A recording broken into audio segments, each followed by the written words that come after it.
Hello, Sun Devils. You can't imagine how happy I am to be here with all of you. I have to thank Anna, Raphael, and Gary from the bottom of my heart for sharing Damien's story. A young man who loved our country so much, he enlisted to defend and fight for us. He lost his life, his parents, his teacher. We're here tonight to remind us that Damien, who gained his citizenship after his death, was a true patriot.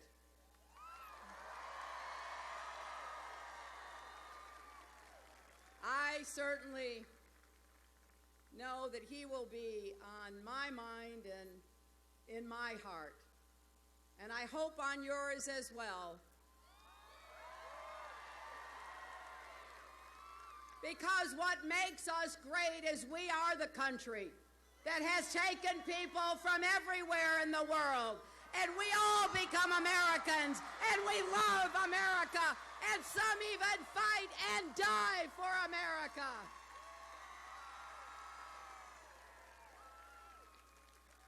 I want to thank everyone for being here, but there are a few people I want to mention particularly. One, a dear friend of mine who served the people of Arizona with dedication and grace, the wonderful Gabby Giffords.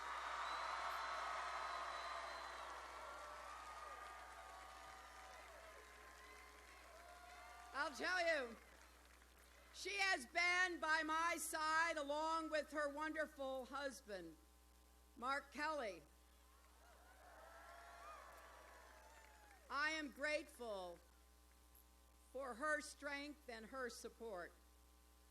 She turned an evil deed, an act of senseless, hateful violence, into a clarion call for us to stand up against that kind of behavior, those sorts of actions, join together to help save lives and prevent further deaths and injuries.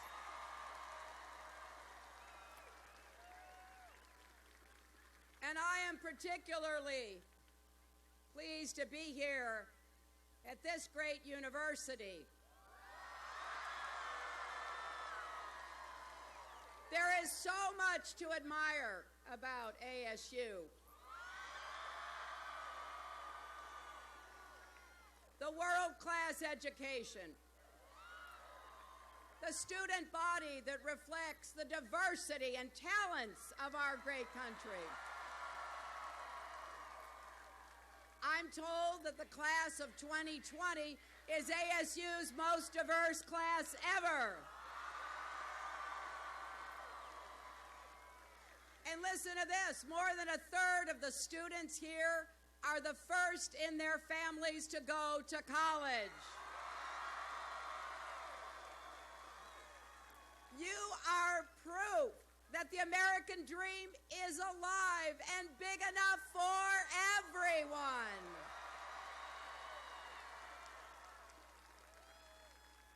On a personal note, I have to say my husband and I were sad to hear of the passing of your former governor, Rose Mofford.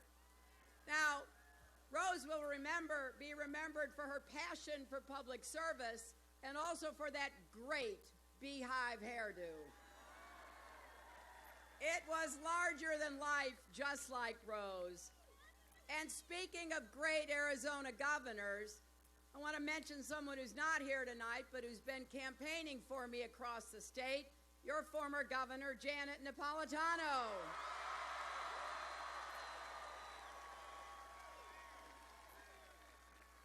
And it's a great pleasure to be here with Congress. Congressman Ruben Gallego.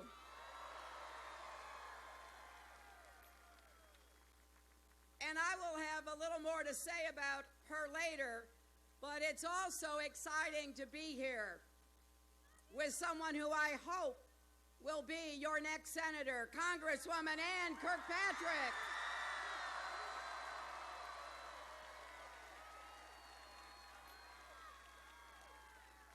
And thanks to all the other elected officials, and that includes those who represent the Navajo Nation and the Gila River community. You know, my friends, there are just 6 days left in what may be the most important election of our lifetimes. So let me ask you this. Are you ready to vote? Are you ready to volunteer? Are you ready to elect Ann Kirkpatrick to the United States Senate? She will be the independent voice that Arizona families deserve. And unlike her opponent, she's never been afraid to stand up to Donald Trump.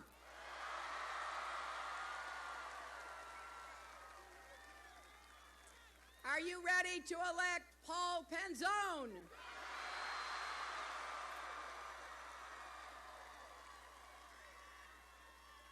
I think it's time you had a new sheriff in town, don't you?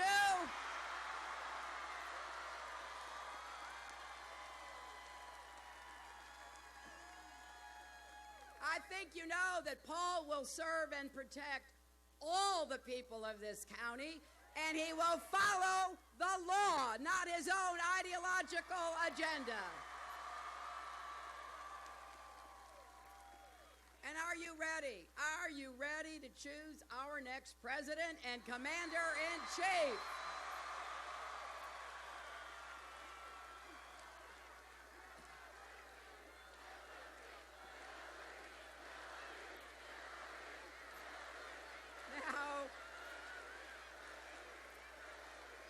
Now I gotta say, I'm not exactly new to all of this. You know a lot about me. I've spent my career fighting for children and families. When I was First Lady, I helped create the Children's Health Insurance Program, which takes care of 8 million kids every year. As a senator, I worked to rebuild New York City after the 9/11 attacks, to make us safer in our country, and to provide health care for the brave first responders.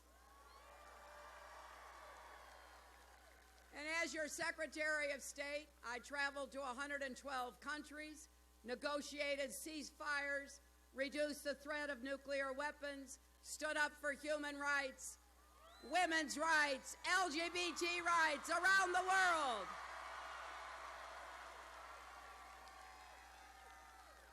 And everything I've done has only been because I'm willing to listen to people. People with all kinds of points of view, different experiences and expertise, those who agree with me and those who don't agree with me.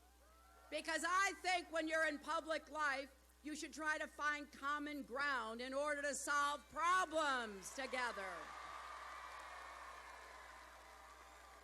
I am not interested in perpetuating gridlock. I believe we've got some great opportunities in America that will give us the kind of future that all the young people and students here tonight deserve to have.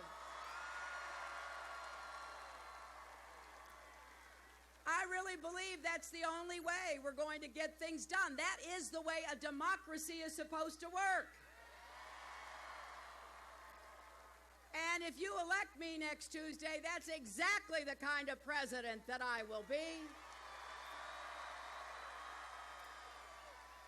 I will get up every day in the White House and work my heart out for you. I will bring people together, not just those already in Washington, but people from across America, people who have ideas from the private sector, from labor, from academics, from the professions. I want to know what works, and we're going to do more of it in America.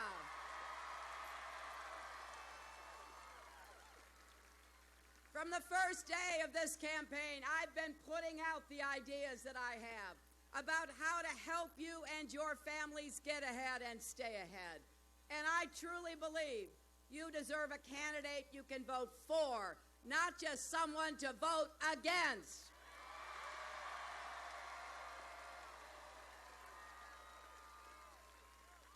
But if we're going to make this choice next Tuesday, we need to be clear on what the choice is. Because one way or another, come January 20th, America is going to have a new president.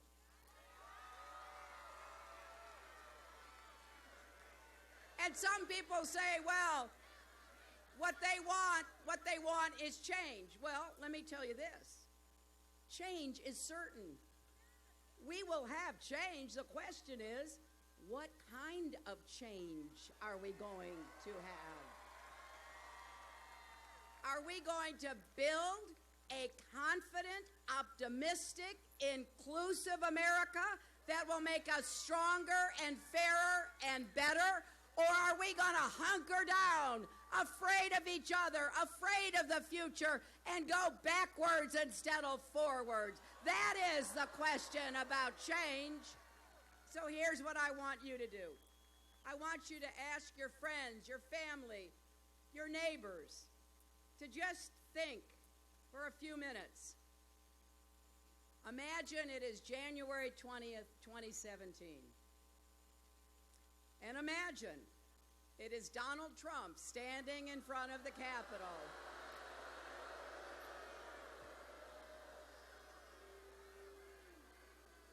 Now, this is a thought exercise. Imagine he is taking the oath of office. And then imagine what it will be like to have him in the Oval Office making the decisions that affect your lives and your futures. Imagine having a president who demeans women, mocks the disabled, insults Latinos, African Americans, Muslims, POWs, who pits people against each other instead of pulling us together. Someone with a very thin skin who lashes out at anyone who challenges him, who praises adversaries like Vladimir Putin and picks fights with our allies and even insults the Pope.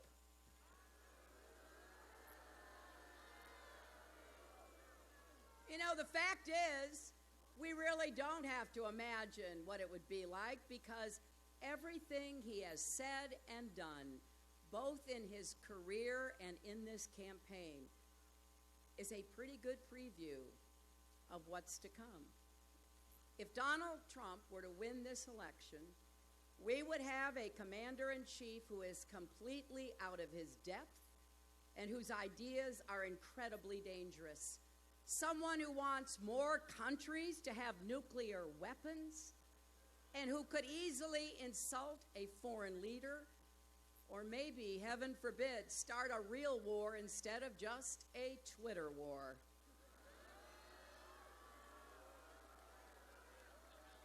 Imagine having a commander-in-chief who does insult prisoners of war, calls our military full of brave and dedicated patriots like Damien a disaster, insists he knows more than the generals, and attacked a Gold Star family whose son died a hero in Iraq.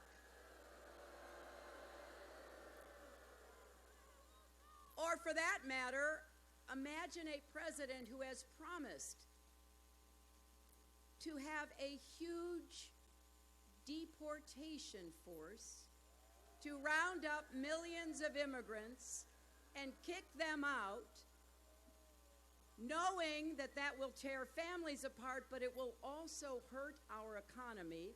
And the only way it could be done is literally sending law enforcement officers house to house, school to school, business to business.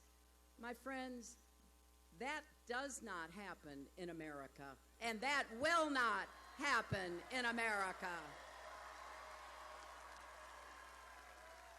But why would we be surprised? He came to Phoenix and reiterated his position about deporting 11 million people, I guess loading them into buses or on trains, including their 4 million children who were born in this country, because his top advisor on immigration is Sheriff Joe Arpaio.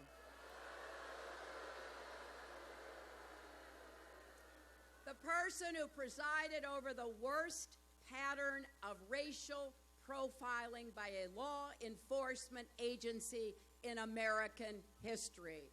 And just last week, Sheriff Arpaio was officially charged with criminal contempt of court.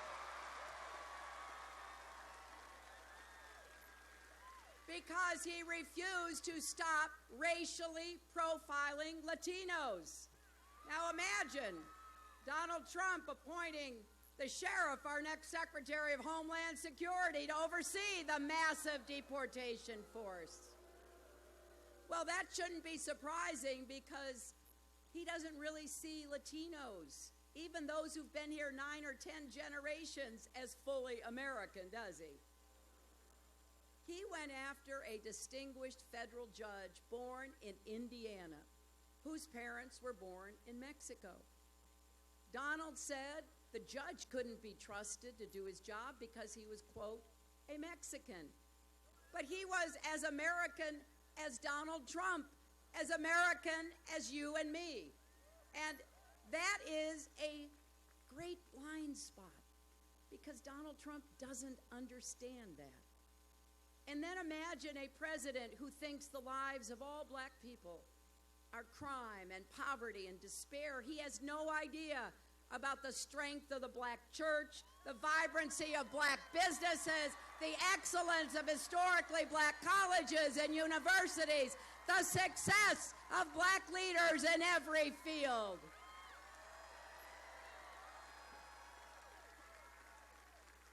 Imagine a president who wants to ban every Muslim in the world from ever coming to the United States on business or for a vacation. I never figured out exactly how that would be. Would we have our customs officials at airports be giving all of us who come through some kind of religious test? A country founded on religious freedom? That is contrary to our Constitution, and that is absolutely unacceptable. Or imagine a president who insults Native Americans, says organized crime runs rampant on reservations, and mocks Senator Elizabeth Warren by calling her Pocahontas again and again. Now, no matter who we are, this matters to us, because even if you're not Latino or African American or Muslim or Native American or an immigrant or a POW, we Americans don't like to see people treated like criminals or traitors or strangers because of their race or their religion or their ethnicity.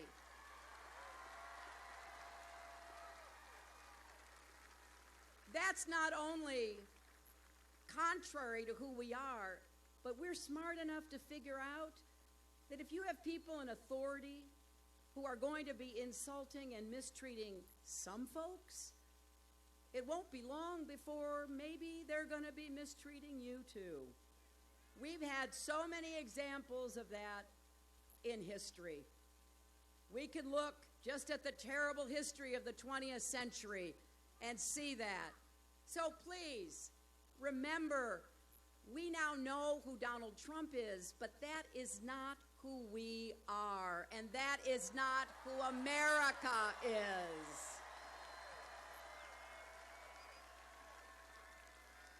And please, just think about what happens if he were to win to women and girls. It would mean that our girls would grow up with a president who proudly and loudly ranks women by their looks, including the only woman running in the Republican primary. Remember what he said about Carly Fiorina, a distinguished woman with a tremendous record of accomplishment. And basically, Trump said, nobody will vote for her. Look at her face. He brags about doing things to women without their consent. Just imagine what that would mean to girls and women, what it could mean to the sense of self-worth that we want our young women to have. And imagine how it will affect our boys to have a president who talks and behaves like that. We want our young men and our young women to respect one another and to understand what that means to be a respectful person. So, for anyone, and I know there are a lot of them, for any voters out there who are planning to or maybe already here in Arizona have voted for Donald Trump, that is your choice. I respect that. That is how it works in a democracy. And contrary to him, I don't think it's rigged. I think you're making a choice, right? But here's what I want you to know. Even if you're not for me, I promise I will be for you as your president.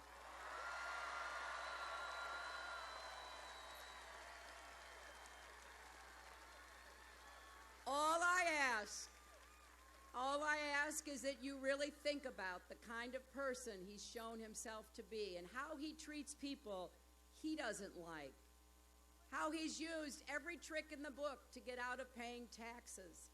He says he's worth billions, but he contributes zero to our military, zero to our veterans, zero to our highways, and zero to everything else in our government.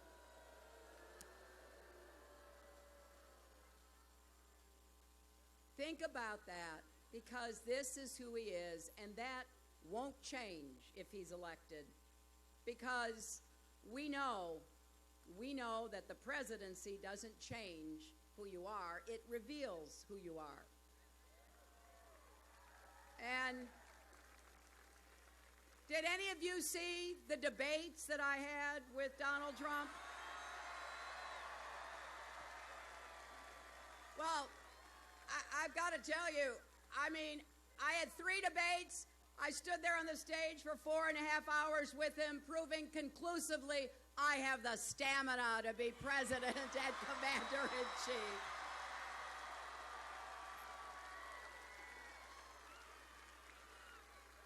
But in that last debate, he said something truly horrifying.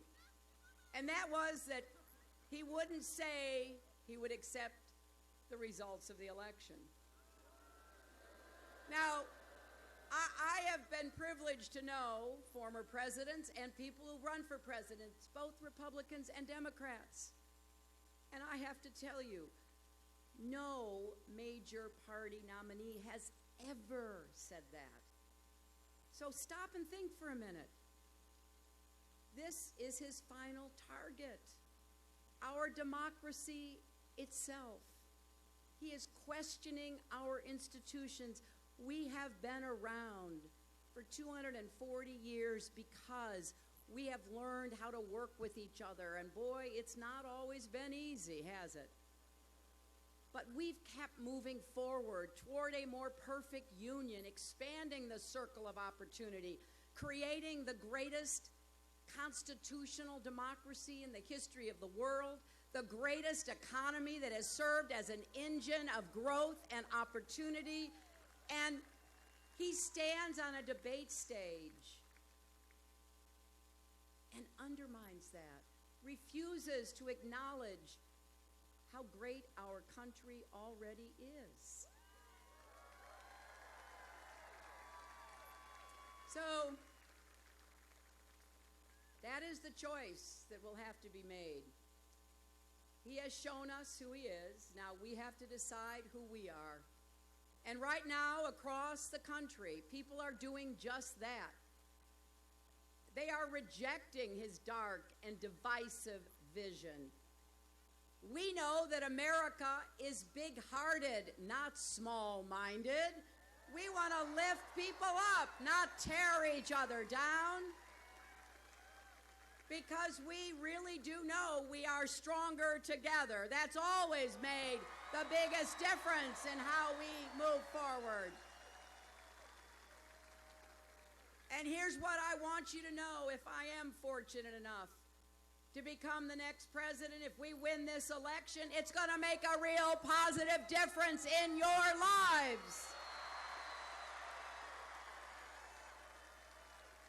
If you're having a hard time paying for college, we're going to make tuition at public colleges and universities like this one free for millions and millions of families.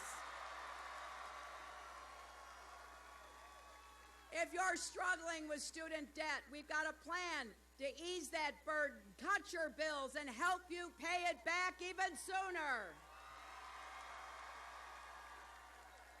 If you care about building an economy that works for everyone, not just those at the top, then we're going to have the biggest job creation program since World War II.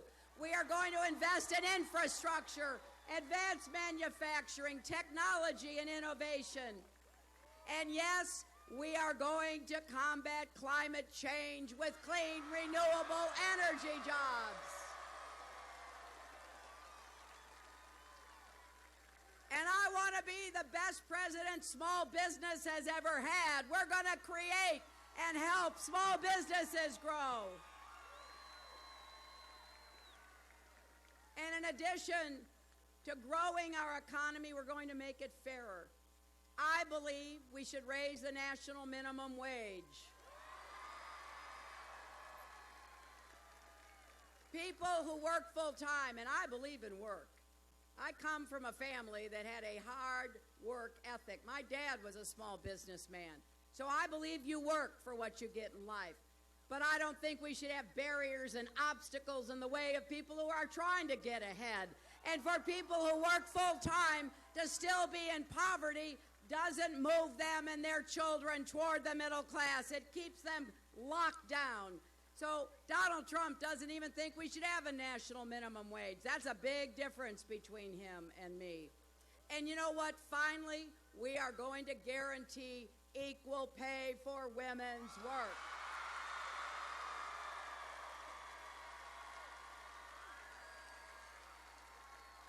And, you know, this is not a woman's issue. This is a family issue. This is an economic issue. If you have a mother, a wife, a sister, a daughter, you want her to be paid fairly. And too often that is not what is happening. I also believe strongly that we need more technical education in high schools and community colleges so that young people have more than one way to get ahead and be successful. So it's fair to say, well, that all sounds really good, but how are you going to do it? Well, you know, in one of the debates, Donald kind of made fun of me because I do believe in preparing. I actually think fail to plan, plan to fail, that old slogan. And I also believe in making lists. Now, this may be a woman's thing. We make lots of lists, right?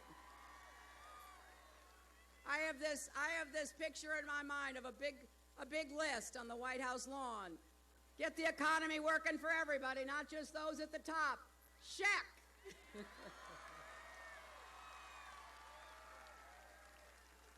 So here's how we're going to do it. I will not raise taxes or sign any effort to raise taxes on anybody making less than $250,000 a year.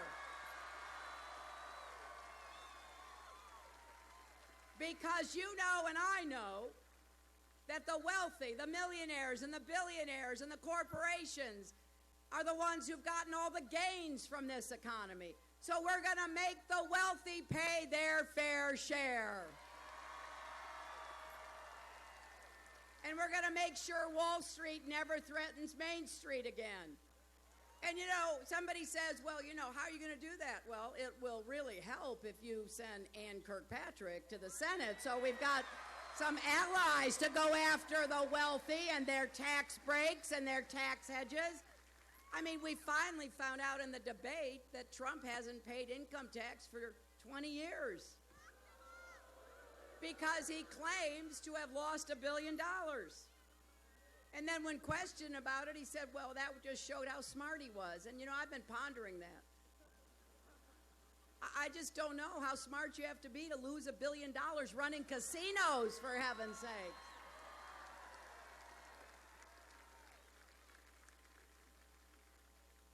So we have a plan, and we have a way to pay for that plan that does not add 1 penny to the national debt.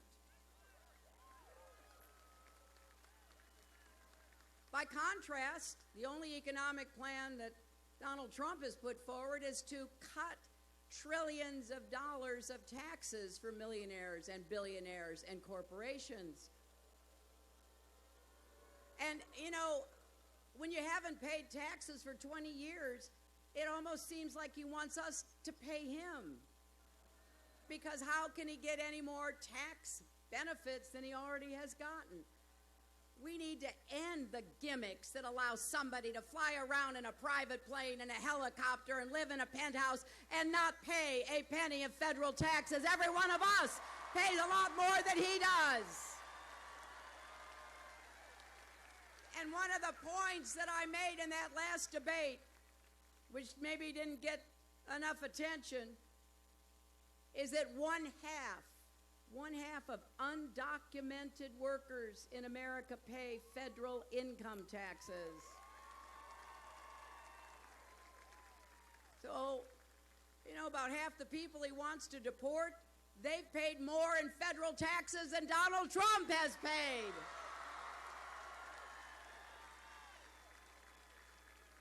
And then there's the issue of climate change, which he says is a hoax. You know, we're already seeing the effects of climate change. And I have a plan to increase renewable energy, create millions of clean energy jobs that can't be exported. They've got to be done right here in Arizona and across America. We're going to help communities prepare for the effects of extreme weather. We're going to create more resiliency while we try to get ahead of what will be a very big challenge for our country and the world. Now, if you care about immigration reform, I will fight to pass comprehensive immigration reform with a path to citizenship, to keep families together, to keep our economy together. If you care about LGBT rights, he wants to undo marriage equality. But we know that in a country built on freedom, everyone should be free to marry the person that they love.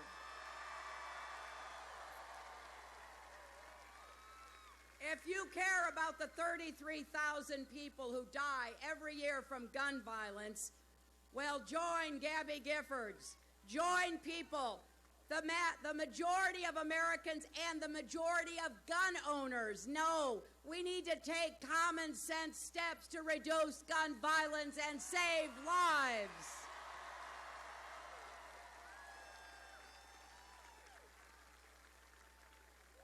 And if you care about workers and the right to organize, he has tried to block a union at his hotel in Las Vegas, that hotel that he made with Chinese steel instead of American steel, by the way. He put Chinese steel workers to work, not American steel workers. Well, I'm going to stand with people who have a right to have decent wages and good benefits to get into the middle class, because when the middle class thrives, America thrives. And if you care about women's health, he wants to defund Planned Parenthood. I believe women should be able to make their own health care decisions, and I will defend that right as your president.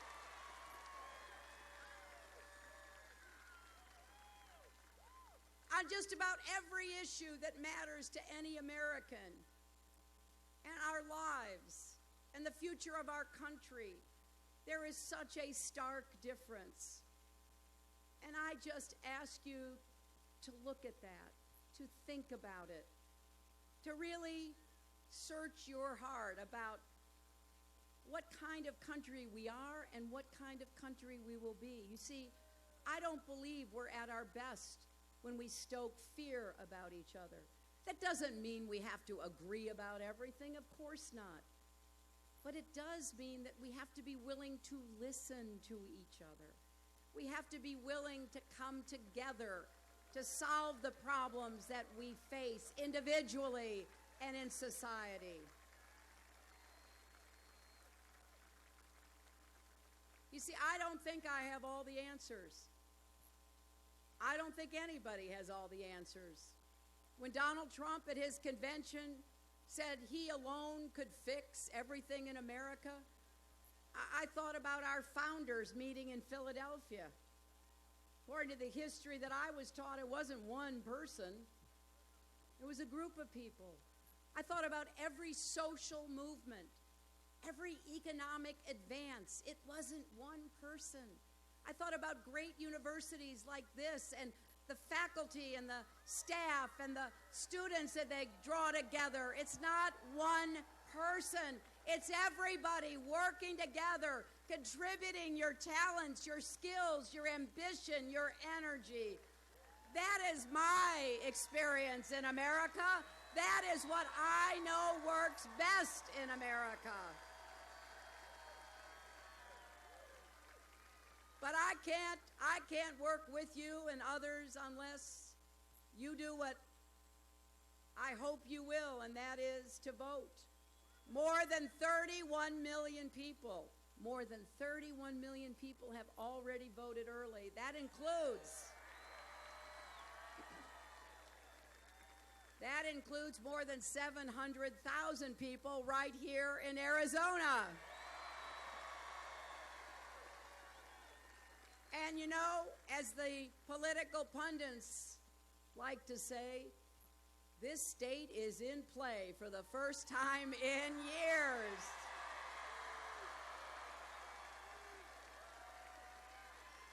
Arizona has only voted for a Democrat for president once since 1948, and that was my husband in 1996.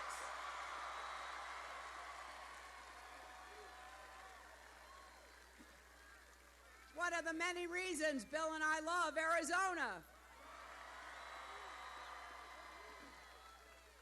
So for the first time, we have a real chance to turn this state blue again.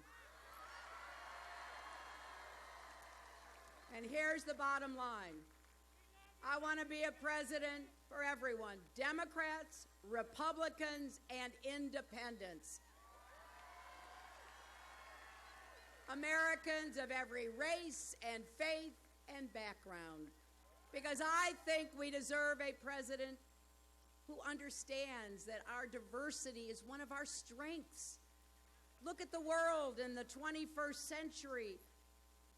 We have it over everybody as long as we get our act together and make up our minds that our best days are ahead of us. So Arizona, you can make a very big difference. You can vote early through this Friday, November 4th. If you don't know where you're supposed to vote, you can go to iwillvote.com to confirm your voting location. We are on the path to the biggest turnout in history.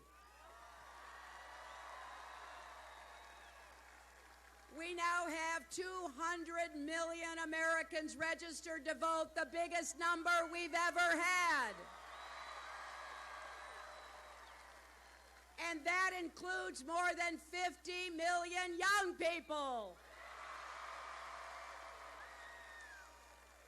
Let's make that the story of this election. Not the insults, not the bigotry, not the hateful rhetoric, but that America came together, that we decided to vote for the kind of optimistic and confident, unifying vision of our country. And we would love to have you be part of the last days of this campaign. You can go to HillaryClinton.com and volunteer or text JOIN, J-O-I-N, to 47246, because I don't want any of us, not just me, I don't want any of us to wake up 1 week from today and think, oh, if only I had done a little more, things could have turned out differently. Sometimes the fate of the greatest nations comes down to single moments in time. This is one of those make or break moments for the United States, and it is in your hands. And when your kids and grandkids ask what you did in 2016, when everything was on the line, I want you to be able to say, I voted for a better, stronger, fairer America. An America where we build bridges, not walls. And where we prove that love trumps hate. Let's go to work.